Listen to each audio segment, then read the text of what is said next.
Pakistan cricket board नफसा नफसी का शिकार। क्या रिजवान कप्तान बनने वाले हैं? पाकिस्तान क्रिकेट टीम का मुस्तकबिल क्या होगा? इस हवाले से हंगामी इजलास तलब कर लिया गया है। लेकिन पाकिस्तान के साबिक कप्तान राशिद लतीफ का क्या कहना है? रिजवान क्या पाकिस्तान के कप्तान नहीं होंगे?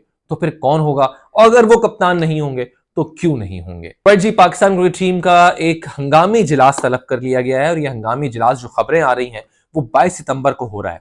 इस इजलास में कौन कौन होगा? इस इजलास में बड़ा हाई प्रोफाइल ये इजलास होने वाला है कि जिसमें पाकिस्तान के डोमेस्टिक इंटरनेशनल के डायरेक्टर्स शामिल होंगे।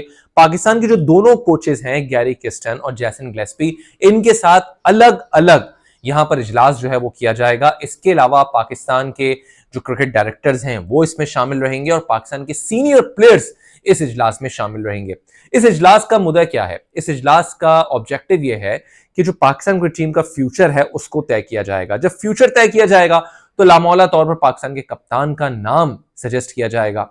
अब क्या पाकिस्तान के कप्तान को एक बार फिर तब्दील किया जा रहा है? खबरें यही आ रही हैं कि व्हाइट बॉल में जो बाबर आजम अभी पाकिस्तान के ओडीआई के कप्तान हैं उनको यहां से हटा दिया जाएगा और नया कप्तान यहां पर सामने आएगा और टेस्ट में भी शान मसूद की परफॉर्मेंस को यहां पर रिव्यू किया जाएगा। लेकिन ऐसे में सवाल यह पैदा होता है क्या रिजवान यहां पर कप्तान बनने वाले हैं? जब खबरें यह आ रही हैं कि तीनों फॉर्मेट्स के कप्तान मोहम्मद रिजवान होंगे, लेकिन ऐसे में पाकिस्तान के साबिक टेस्ट कप्तान राशिद लतीफ ने यह कहा है कि रिजवान टेस्ट कप्तान नहीं होंगे, ये उनका जाती ख्याल है।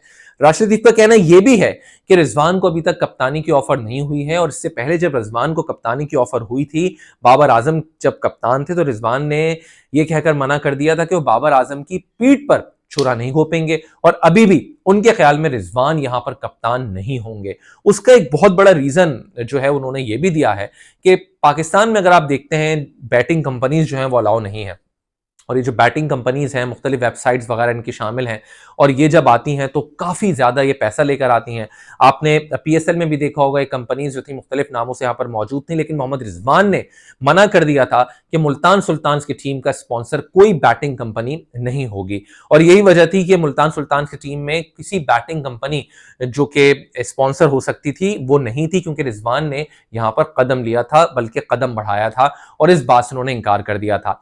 अब ऐसे में साबिक क्रिकेटर राशिद लतीफ ने यह भी क्लेम किया है कि आने वाले दिनों में ये कंपनीज अलाउ होंगी। अगर ये कंपनीज अलाउ होती हैं तो फिर मोहम्मद रिजवान कैसे कप्तान हो सकते हैं? क्योंकि मोहम्मद रिजवान इस चीज के खिलाफ हैं और फिर मोहम्मद रिजवान जो कहते हैं वो ठान लेते हैं।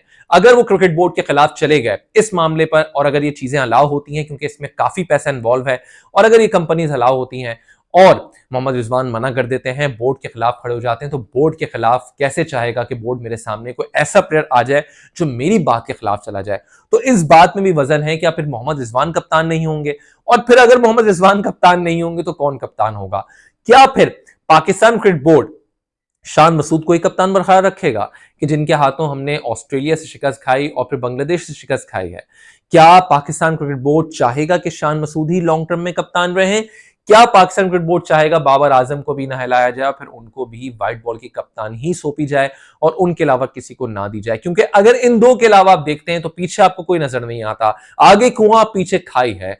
आप देखें तो सरफराज अहमद आपके एक ऐसे प्लेयर हो सकते हैं जो कि कप्तान के तौर पे आ सकते थे सामने, लेकिन सरफराज अहमद अगर कप्तान के तौर पे सामने आते हैं तो फिर रेड बॉल में रिजवान का क्या होगा जिनकी परफॉर्मेंस है? तो ये इस वक्त एक ऐसा मामला है पाकिस्तान क्रिकेट में कि जहां पाकिस्तान क्रिकेट में हमने देखा 3 से 4 चेयरमैन चेंज हुए, सिलेक्शन कमेटी के 5 से 6 चेयरमैन चेंज हुए। ये तमाम तर मामला इतने खराब हो चुके हैं कि पीसीबी खुद उलझ के रह गया है। पीसीबी को खुद समझ में नहीं आ रहा है कि क्या करें और दोनों कोचेस जैसन गिलेस्पी और गैरी किस्टन किसको वोट देंगे? कौन होगा पाकिस्तान का कप्तान? अगर आपकी समझ में आ रहा है तो मुझे भी बता दीजिएगा। चैनल को सब्सक्राइब कर लें, अपना ख्याल रखें। अल्लाह हाफिज़।